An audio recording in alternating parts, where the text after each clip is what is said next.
ఇప్పుడు మళ్ళీ ఈ మధ్యలో ఇంకో కొత్త బయటకు ఎట్లా వస్తున్నాయనంటే ఈ బ్యాంక్ సిస్టమ్ బ్యాంకుల దగ్గర నుంచి వెళ్ళి వీళ్ళు ఏదేదో పేరు మీద ఇప్పుడు లోన్ ఇచ్చేస్తారు. ఆడు చదువుకుంటే స్టూడెంట్ అయినా సరే, ఎంప్లాయ్ అయినా సరే, అసలు పని చేస్తాడా, పని చెయ్యడా, వంతున్న పైసలు రిటర్న్ కట్టుడు అవుతుందా, కట్టుడు కాదా, ఏది చూసులేదు. ఇగో సార్ మీకు లోన్ వస్తున్నా తీసేసుకోర్రి. లోన్ ఇచ్చేటప్పుడు ఇచ్చేస్తారు.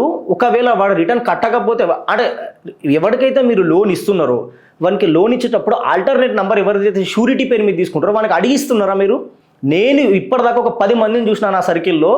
ఆ 10 మందిలో ఎవరికి కూడా కాల్ చేసి ఇగో మీ వానికి లోన్ ఇస్తున్నా అని చెప్పరు. వీళ్ళు చెప్పకపోవడం, అది కాకుండా మళ్ళీ వీడు టైంకి పైసలు కట్టకపోతే వాళ్ళకి ఫోన్ చేసి మీ వాడు ఇట్లా లోన్ తీసుకున్నాడు, ఇక ఆల్టర్నేట్ నెంబర్ మీది ఇచ్చిండ్రు అంటే మీరు మాకు చెప్పిచ్చిండ్రా? ఇయ్యలే కదా. ఇయ్యనప్పుడు మీరు ఎట్లా ఫోన్ చేస్తారు? అంత ఫోన్ చేసి ఒక్కొక్కళ్ళు పచ్చి బూతులు తిట్టేసుడు.